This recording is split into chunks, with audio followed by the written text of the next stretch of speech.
이스라엘 여행을 떠난 미국인 부부가 있었습니다. 예루살렘에서 성지를 둘러보던 중 부인이 갑작스런 죽음을 맞게 됐습니다. 급성 심장마비로 손을 써볼 겨를도 없이 허무하게 세상을 떠났습니다. 아내의 장례를 위해 예루살렘의 한 장의사와 상담을 하는데 장례식을 예루살렘에서 하는 것과 미국으로 옮겨서 하는 것이 비용 면에서 무척 차이가 났습니다. 장의사는 아내의 시신을 미국으로 옮겨 장례식을 치르려면 절차도 복잡하고 비용도 20배 정도 더 들어간다면서 예루살렘에서 치를 것을 추천했습니다. 이 말을 들은 남편은 한참을 고심하다가 이렇게 결론을 내렸습니다. 절차가 복잡하고 비용이 많이 들더라도 반드시 미국으로 가서 장례식을 하겠소. 예수라는 사람이 예루살렘에서 죽었다가 3일 만에 다시 살아났다는데 우리 아내도 예수처럼 다시 살아나면 곤란하지 않겠소? 이러면서 그 미국에 가서 장례를 치르겠다고 얘기했답니다. 별 반응들이 없으시네요. 뭔 말인지 이해가 안 되셔서 그렇습니까? 아니면 저를 생각해서 민망해서 가만히 계신 겁니까? 좀 격하게 반응을 해주시길 바랍니다. 여러분은 부활을 믿으십니까? 우리 주님의 부활을 분명하고 확신 있게 믿으십니까?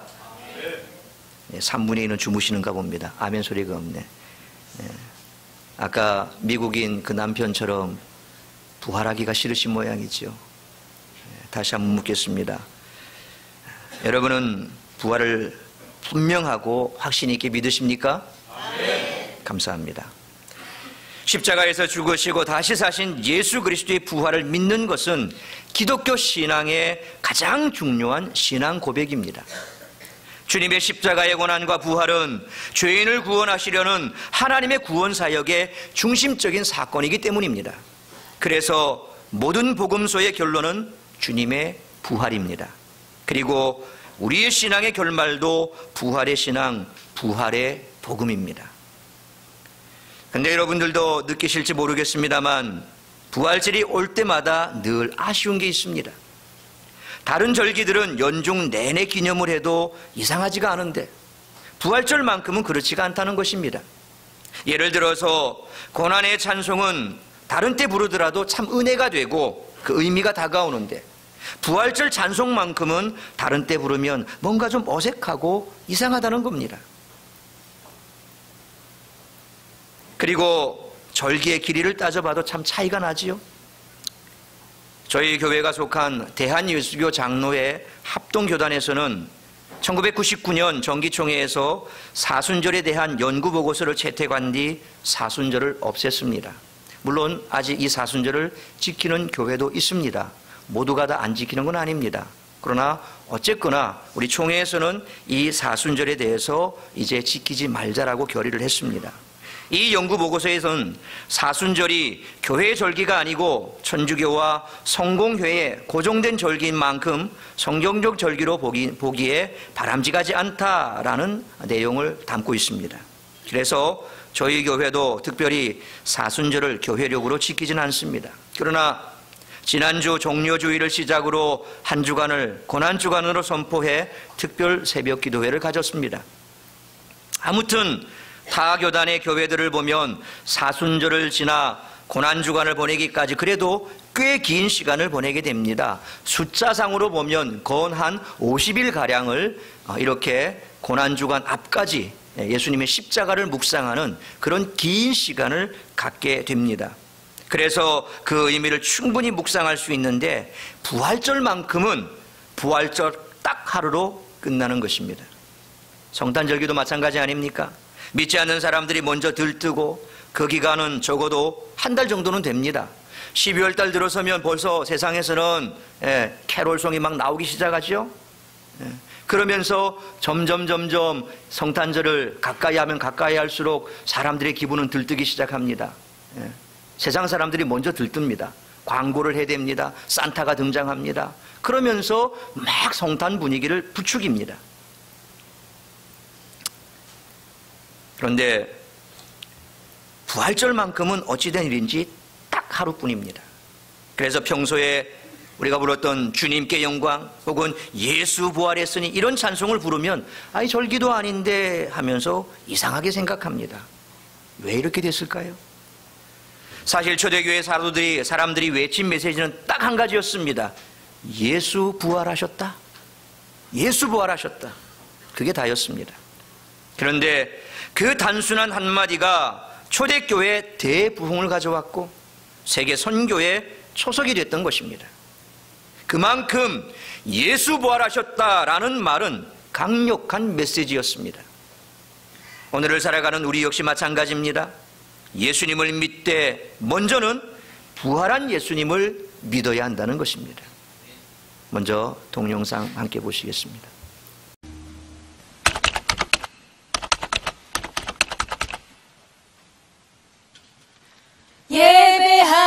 예배합니다. 찬양합니다. 주님 홀로 높임 받으소서. 오 주님 할렐루야. 예배 끝. 권사님, 오늘 점심 꽃등심 어떠세요? 꽃등심? 네. 그럴까? 집사님, 네. 근데 오늘 예배 너무 좋았지? 나 완전 예배 내내 회개하고 은혜 받고 너무 좋았잖아. 엄청 울었는데 나 마스카라 괜찮아? 배가 고파요. 어머머머. 교회 웬 거지야? 교회 동네 나빠졌나 봐. 예수의 십자가 보혈로 죄 씻음 받기를 원하네. 십자가 앞에서 주일은. 여보세요. 네, 사장님. 네, 안녕하세요. 네. 계약이요? 네. 당연하죠. 네. 주일 11시 반이요? 네, 알겠습니다. 네, 알겠습니다. 네, 그럼 안녕히 들어가십시오. 네, 감사합니다. 주일 11시 반이라. 아니지. 돈이 얼만데 교회가 문제냐? 아님, 제가 돈 이렇게 많이 벌면 헌금 제가 많이 하겠습니다. 이 돈이 힘이지. 돈이 최고다!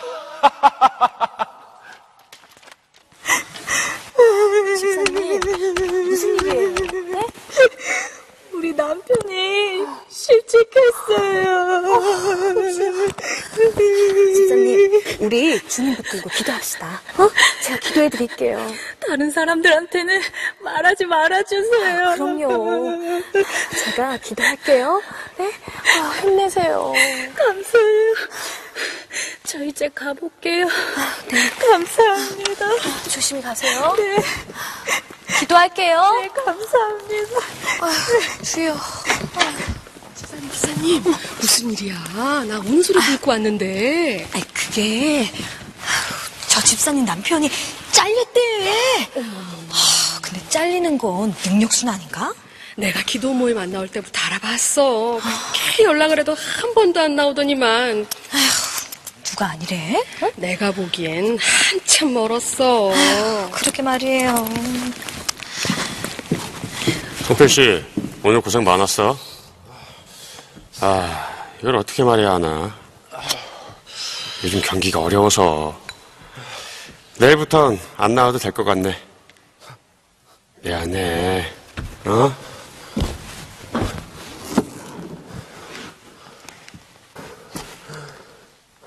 왜죠?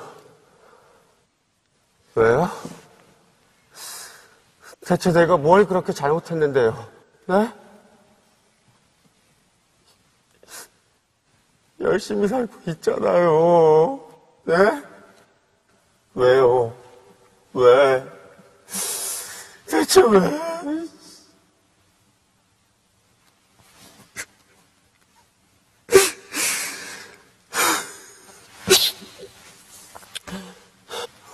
어머니는 편찮으시고 회사도 그렇고 나보고 어쩌라고요? 네? 나보고 어쩌라고요?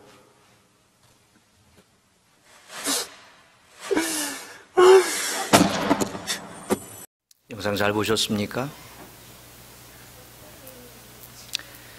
부활절이 되면 강단에서 선포되는 메시지 가운데 예수님의 부활 사실 여부를 따지는 말씀의 비중이 참 높습니다. 여러 모양으로 부활을 설명하고 증명하려고 하는데 이제는 그런 시도조차도 주님께 참 죄송한 마음이 듭니다. 기독교가 부활의 역사적 사실 위에 시작되었고 부활하신 주님의 몸된 교회는 성령 하나님의 이끄심으로 지금까지 왔는데 여전히 부활의 사실 여부를 이야기한다는 것이 얼마나 답답한 일인지 모릅니다. 이런 현실에 대해 사도 바울은 이렇게 분명히 밝히고 있습니다. 고린도전서 15장 16절에서 20절까지 말씀 우리 같이 한번 읽도록 하겠습니다. 시작. 만일 죽은 자가 다시 살아나는 일이 없으면 그리스도도 다시 살아나신 일이 없을 터이요 그리스도께서 다시 살아나신 일이 없으면 너희의 믿음도 헛되고 너희가 여전히 죄 가운데 있을 것이요 또한 그리스도 안에서 잠자는 자도 망하였으리니 만일 그리스도 안에서 우리가 바라는 것이 다만 이 세상의 삶뿐이면 모든 사람 가운데 우리가 더욱 불쌍한 자이리라. 그러나 이제 그리스도께서 죽은 자 가운데서 다시 살아나사 잠자는 자들의 첫 열매가 되셨도다. 아멘. 무슨 말씀입니까? 만약 부활이 없다면 우리의 믿음, 우리의 구원, 우리의 삶과 죽음 그 모든 것이 아무 의미가 없게 된다는 그런 말씀입니다. 한마디로 예수를 믿는 우리의 인생은 허무 그 자체라는 겁니다. 그래서 저도 여러분들께 부활에 대해 이렇게 말씀드리고 싶습니다. 부활은 분석해서 이해되는 것이 아니라 믿음으로 누리는 축복이다. 우리 같이 한번 따라합니다. 부활은 분석해서 이해되는 것이 아니라 믿음으로 누리는 축복이다. 믿으십니까? 그렇다면 매해 돌아오는 부활절을 어떻게 기념해야겠습니까? 부활절이 돌아올 때마다 우리는 무엇을 어떻게 해야 주님이 기뻐하실까요? 부활은 우리의 지식 가운데서 적용해야 할 것이 아니라 생활 속에서 나타나야 한다는 것입니다. 만약 부활절이 기념일 그 자체로 끝난다면 그것은 우리에게 의미도 없고 아무 힘도 되지 못합니다. 그러므로 부활은 반드시 우리의 삶 가운데 생활 속에서 적용되어야 합니다. 그렇게 하기 위해서 우리들이 반드시 기억해야 할 것이 무엇인지 오늘 본문을 통해서 함께 살펴보도록 하겠습니다. 안식 후 첫날 2명의 마리아와 살로메 등 3명의 여인은 예수님의 무덤으로 갔습니다. 물론 이 여인들은 예수님이 다시 살아나실 것을 확신하고 예수님을 만나러 간 것은 아니었습니다. 단지 예수님의 시신에 향유를 발라드리려고 간 것이었습니다. 그런데 동굴에 갔을 때 굴을 막고 있었던 큰 바위가 이미 굴려져 있었습니다. 그리고 안으로 들어가 보니 예수님을 쌌던 세마포는 곱게 개어져 있었습니다. 웬일인가 어리둥절해하고 있을 때에 선사가 나타났습니다. 선사는 여인들에게 예수님이 하셨던 말씀을 상기시켜 주셨습니다. 부활하면 갈릴리로 가겠다 하지 않았느냐. 그러니 제자들에게 빨리 알려서 갈릴리로 가서 거기서 주님을 만나라. 그 얘기였습니다. 여인들은 혼비백산에서 도망쳤을 뿐 이 모든 일을 받아들이고 이해할 경황이 없었습니다. 하지만 곧 여인들은 자기들에게 있었던 일들을 제자들에게 알렸을 것입니다. 그리고 이 이야기는 내용상 요한복음 21장으로 연결이 됩니다. 제자들은 삶의 터전이었던 갈릴리 호수 연변에서 부활하신 주님을 만났습니다. 그렇다면 왜 하필 부활하신 주님은 갈릴리에서 제자들을 만나기 원하셨을까요? 부활이 진짜 의미를 갖기 위해서는 그것이 우리의 삶 속에 녹아져야 한다고 했는데 갈릴리와 생활 속의 부활은 어떤 연관이 있을까요? 왜 예루살렘이나 사마리아가 아니고 갈릴리였을까요? 첫째로 삶에서의 부활은 현재 있는 자리에서 시작하는 것이라는 말씀입니다. 지금 내가 있는 곳이 실패의 자리일 수도 있고 권태로운 자리일 수도 있고 마지못해 있는 자리일 수도 있지만 그러나 바로 그 자리에서 자신의 삶을 수용하라는 것입니다. 복음서에 예수님의 부활 기사를 읽으면서 한 가지 의문을 가지게 됩니다. 사복음서를 다 읽고 상황을 종합해 보면 제자들은 갈릴리로 내려가기 전에 적어도 한 번은 부활하신 예수님을 만난 게 틀림없습니다. 그렇다면 다시 만난 그 자리에서 뭔가를 시작했어야 될 것 같은데 예수님과 제자들 사이에는 갈릴리에서 만나기까지 짧지 않은 공백이 있었던 것을 알 수 있습니다.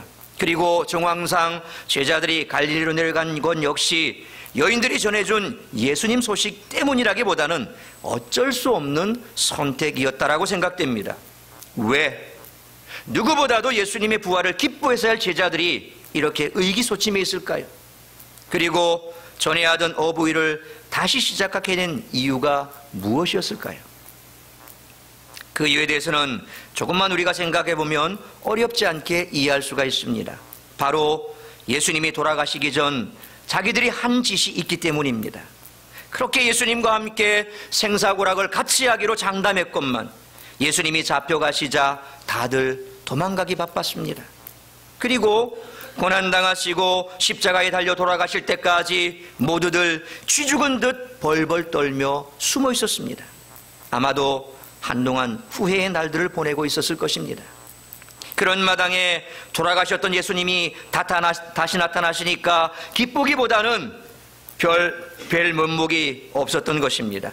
양심의 가책과 함께 자기들 스스로 이미 제자로서 자격을 잃었다고 생각해 낙향한 것입니다. 그런데 그런 제자들을 예수님이 먼저 만나 주셨습니다. 바로 그들의 삶의 현장 속으로 주님이 직접 찾아오신 것입니다. 그들의 일을 도와주시고 함께 식사를 하시며 여러 가지 격려의 말씀으로 그들이 저질렀던 허물을 덮어주신 것입니다. 우리에게 있어서 진정한 부활이란 실패와 실수를 딛고 지금 있는 자리에서 다시 시작하는 것입니다. 예수님께서 제자들을 불러놓고 예루살렘과 온 유대와 사마리아와 땅끝까지 이르러 증인이 되라고 말씀하셨습니다. 그런데 바로 그 땅의 끝의 시작이 갈릴리였다는 사실을 기억하시길 바랍니다. 아무리 위대한 꿈을 품었어도 시작은 언제나 현재의 자리에서 해야 합니다. 한 청년이 있었습니다. 누구에게든 타고난 재능이 한 가지씩 있는데 이 청년은 참 그림을 잘 그렸습니다. 그 실력은 이미 초등학교 시절부터 인정을 받아온 터였습니다. 청년은 재능을 살려서 사파도 그리고 만화도 그리면서 실력을 쌓아가다가 드디어 애니메이션 작품 하나가 대박을 치게 됐습니다. 그러나 세상 물정을 몰랐던 청년은 사기를 당하고 그 애니메이션의 판권을 강탈당합니다. 그리고는 거처할 곳도 없어서 그가 다니던 교회에 허름한 창고를 얻어 거기서 지내게 됩니다. 궁핍해진 것은 둘째치고 워낙 큰 일을 당해 다시 일어설 힘조차 없었습니다. 어두운 창고에서 그렇게 세월을 보내던 어느 날 그는 허물어진 벽 틈에서 고개를 삐죽 내민 생쥐를 만납니다. 그 생쥐나 자기나 같은 처지라는 생각이 들어서 때 아니게 동정심이 발동했습니다. 자기가 먹던 빵 부스러기를 내밀었습니다. 생쥐는 도망가지도 않고 슬금슬금 청년에게로 다가오더니 빵을 받아 먹습니다. 이 일로 청년은 그 생쥐와 친구가 됩니다. 몰티마라는 이름까지 지어줍니다. 그러면서 생쥐의 생태에 대해 관찰하기 시작했습니다. 그리고서 나온 캐릭터로 그는 돈방석에 앉게 됐습니다. 누구 얘기인지 아시겠지요? 월트 디즈니의 미키마우스는 이렇게 해서 탄생됐습니다. 만약 그가 파산해서 낙담만 하고 있었다면, 또는 쥐가 있는 그곳을 견디지 못해서 다른 곳으로 떠났다면, 또는 있는 자리에서 상상의 날개를 펴지 않았다면 세계의 모든 어린이들에게 꿈을 주고 기쁨을 주었던 디즈니랜드는 생겨나지 않았을 것입니다. 답은 언제나 지금 있는 그 자리에 있습니다. 만약 지금 있는 자리가 답이 아니라면 하나님은 그곳을 떠나라는 사인을 주십니다. 떠나는 것은 그때 떠나도 늦지 않습니다. 그렇기 때문에 우리에게 삶의 현장이란 단지 장소적인 개념만은 아닙니다. 우리가 자주 자책하는 게 있는데 그것은 우리의 게으름과 무능 때문에 언제나 계획했던 대로 되질 않는다는 것입니다. 그래서 속상해하고 후유증의 악순환을 이어갑니다. 생활 속의 부활이 가장 크게 적용되어야 할 것은 바로 이 부분입니다. 어제와 지난달과 작년에 하지 못했던 일을 억지로 복구하려고 하지 마십시오. 특별히 여러분 중에 야행성인 분은 생활 전반을 재검토해야 할 필요가 있습니다. 낮에 할 일을 하지 못해서 밤에 잠을 자려니까 뭔가 마음이 찜찜합니다. 그래서 낮에 못한 것을 하려고 밤을 지새웁니다. 그러다 보면 아침이 되어서야 잠자리에 들게 되고 다시 한낮이 되어서야 일어납니다. 뭔가 해보려 하지만 곧 저녁이 되고 밤이 됩니다. 이런 악순환이 계속되다 보면 뭔가 한 것 같아도 어느 날 돌아보면 해놓은 것이 없고 미미합니다. 우리에게 새 날이 있고 새 달이 있고 새 해가 있다는 것은 다 이유가 있습니다. 만약 오늘 못한 것이 있다면 주님, 제가 오늘 게을렀습니다, 용서해 주시옵소서 하고 참회 기도를 드리고 믿음으로 그냥 주무십시오. 그러면 버리는 날은 그날 하루로 끝납니다. 다음 날 하루 종일 그냥 열심히 살면 됩니다. 하지만 이런 생각 없이 그날을 복구하려고 하면 시간 버리고 몸 버리고 일은 안 되고 이것이 습관이 되고 생활이 되고 결국엔 운명이 되어버립니다. 이렇게 사는 것은 결코 하나님의 법칙대로 사는 것이 아닙니다. 새날은 어제 일은 잊고 다시 시작하는 날입니다. 새 달은 지난 달을 잊고 다시 시작하라고 있는 것입니다. 새해 역시 묵은 해는 잊고 미래를 향해 나아가라고 있는 것입니다. 그러나 이것을 알지 못하면 과거에 얽매이게 되어 한치도 앞으로 나아갈 수가 없습니다. 진정한 생활 속의 부활이란 주님께서 용서해 주심을 믿고 지금 있는 자리에서 성실히 살아가는 것입니다. 주님께서 우리에게 요구하시는 것은 바로 이런 모습입니다. 이런 부활의 참뜻을 깨닫고 있는 자리에서 성실을 다하는 우리 모두가 될 수 있기를 주의 이름으로 축원합니다. 둘째로 삶에서의 부활, 생활 속에서의 부활이란 사명을 발견하는 것입니다. 예수님께서 부활하신 후에 이 땅에 계셨던 것은 40일 정도밖에 되지 않습니다. 얼핏 생각하면 부활하셨으니 훨씬 더 큰 권능으로 힘있게 일하실 수 있었을 것 같은데 사실은 그렇지 않으셨습니다. 대신 제자들에게 모든 민족을 제자로 삼아 세례를 베풀고 분부하신 것을 가르쳐 지키게 하라고 유언하시고 승천하셨습니다. 말하자면 당신의 하실 일을 제자들에게 모두 위임하신 것입니다. 바로 이 위임하신 일을 하는 것이 생활 속의 부활입니다. 그리고 우리 역시 그 연장성상에 있다는 것입니다. 우리는 다 원래 죄인이고 다 망할 지경에 처해 있었던 그런 존재였습니다. 그런데 복음이 들어와서 우리를 살렸고 대신 우리에게 사명이 주어졌습니다. 우리가 주님의 피값으로 다시 살아났으니 부활이요 다시 삶은 곧 사명을 감당하라는 것입니다. 따라서 우리 모두에게는 사명이 있습니다. 사명이라 해서 너무 거창하게 생각하지 마십시오. 사명은 우리가 살아야 할 이유입니다. 모두가 살아야 할 이유가 바로 사명이라는 것입니다. 우리에게 가장 큰 사명은 뭐니 해도 우리가 살아난 것처럼 다른 죽어가는 사람을 살리는 일입니다. 사람을 살려야 한다니까 참 부담스럽지요. 너무 부담스럽게 생각하지 마십시오. 나 때문에 어떤 사람이 예수 믿고 영생을 얻었다면 가장 좋은 것이지만 그 정도는 못 돼도 나 때문에 주변이 조금이라도 변하고 공동체가 변한다면 그건 역시 살리는 일입니다. 조그마한 관심, 단 한마디의 격려, 단 한 줄의 이메일도 때로는 사명이 될 수 있습니다. 그런 조그마한 것들로 살리는 일은 충분하다는 것입니다. 몇 번이고 반복하지만 주님이 우리에게 요구하시는 것은 결코 할 수 없는 일을 하라고 말씀하시지 않습니다. 할 수 있는 일, 당장이라도 시작할 수 있는 일을 요구하실 뿐입니다. 우리가 눈을 더 크게 뜨고 할 수 있는 일을 찾는다면 우리는 당장이라도 할 수 있는 일을 찾을 수가 있습니다. 그 일을 하는 것이 사명이요, 그게 바로 진정한 의미에서의 부활이 될 것입니다.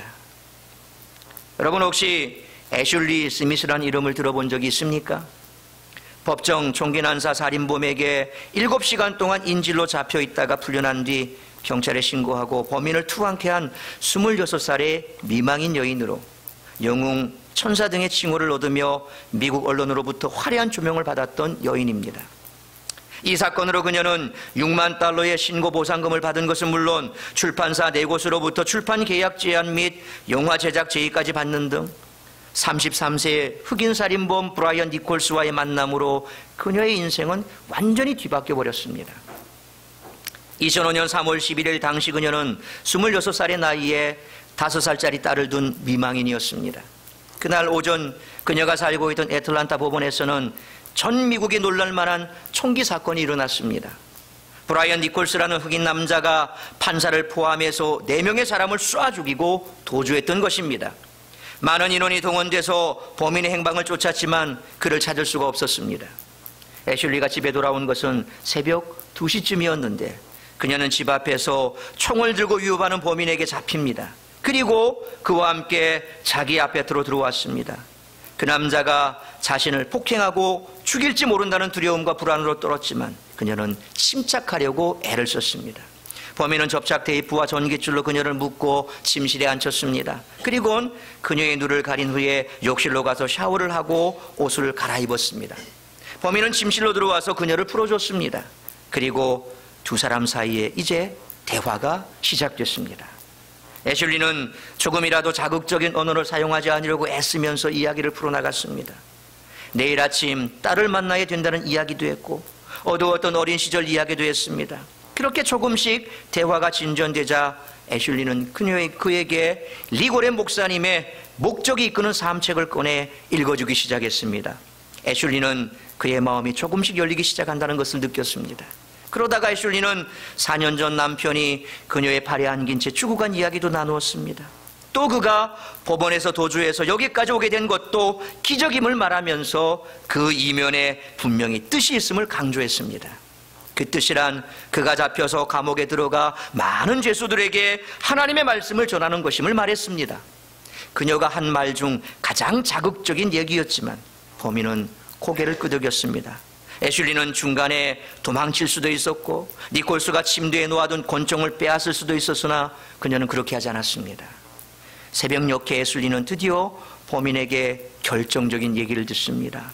경찰에 붙잡히기보다는 당신이 쏜 총에 죽고 싶다고. 그 말을 들은 애슐리는 조용히 더 이상 사람들이 다치지 않도록 경찰에 투항하라고 권고했습니다.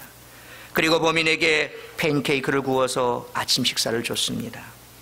애슐리가 딸에게 갈 시간이 됐습니다. 범인은 자기가 가지고 있던 핸드폰을 애슐리에게 주면서 떠날 것을 명령했습니다.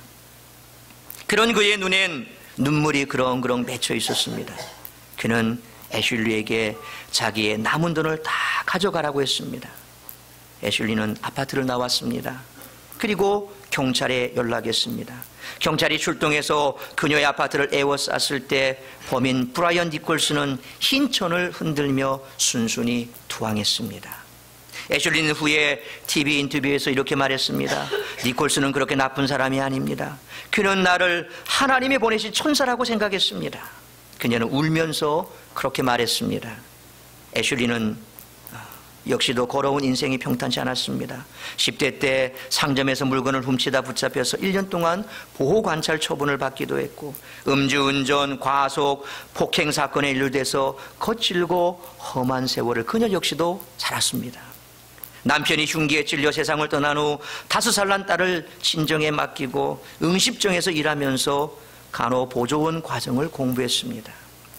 애슐리는 그 일을 통해 언론으로부터 영웅, 챔피언, 천사의 칭호를 들으며 화려한 조명을 받고 나중엔 이 일을 책으로까지 써서 출판했습니다.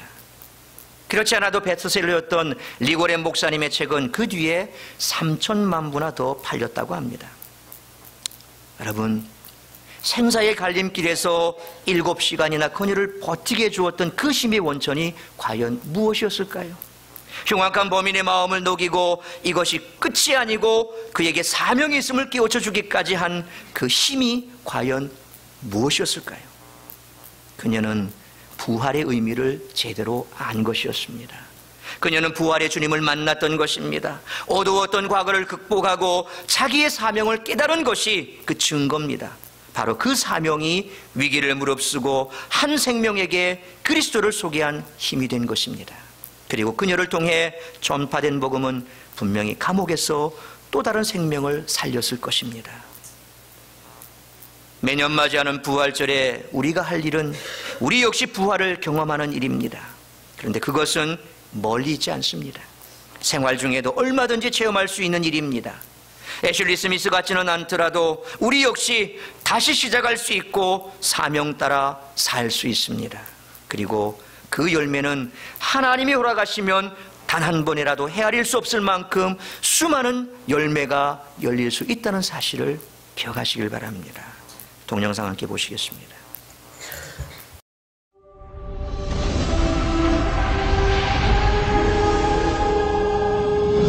2000년 전 한 분의 죽음이 세상을 바꿔놓았고 그의 부활은 새로운 세상을 열었습니다. 그러나 지금 우리 부활절에는 삶은 달걀과 칸타타가 그 자리를 대신하고 있는 듯합니다.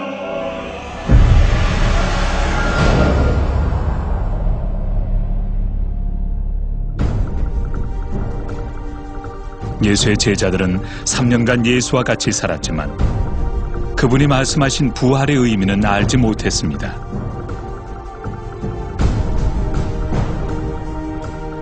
그래서 예수의 십자가 죽음 후 뿔뿔이 흩어졌고 좌절과 낙담의 삶으로 돌아갔습니다.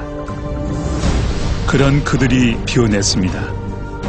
부활한 예수를 만나면서부터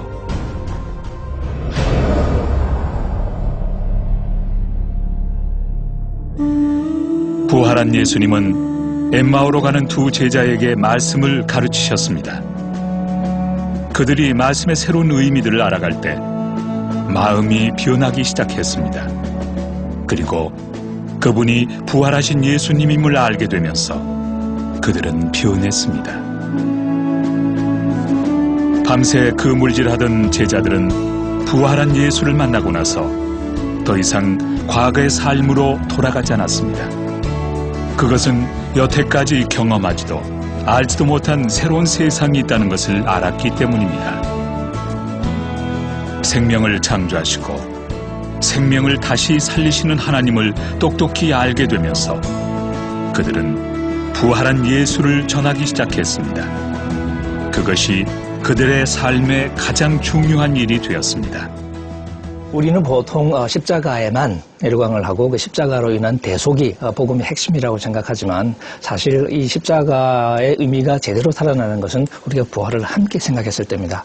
이 기독교 복음의 어떤 차별성을 가장 잘 말해주는 게 오히려 부활이라고 말할 수 있는데 이 부활은 결국 하나님께서 이 죽음, 죄와 죽음이 지배하는 세계 속에 생명의 하나님으로 찾아오셨다는 그 고백, 바로 그 고백이 어떻게 보면 우리 복음의 출발점이 되는 거죠. 그래서 초대교회 사도들도 부활하신 예수님을 만나는 그 충격 속에서 다시 뒤를 돌아보면서 십자가의 의미를 다시 생각하게 됐고 비로소 거기서 우리 죄를 위해서 돌아가신 예수님의 의미를 다시 깨달을 수 있었고 그리고 거기서부터 어떻게 보면 기독교 신학이 출발되고 기독교 교회가 출발이 됐던 거죠. 기독교는 부활의 예수를 만나서 삶이 변하고 지속적으로 부활의 예수를 통해 삶을 변화시키는 것입니다. 그것이 기독교의 시작이고 기독교를 지탱하는 원동력입니다. 지금 우리는 부활한 예수를 만나서 살고 있습니까? 부활의 생명력이 지금 우리에게 있어야 합니다. 지금 우리에게 그 생명력이 없다면 우리는 부활한 예수를 알지 못하는 것이고 그것은 오로지 형식만이 남은 부활절을 만드는 일입니다. 부활한 예수님을 만나서 우리 삶 속에서 변화가 일어나야 합니다. 그것이 진정한 부활절입니다.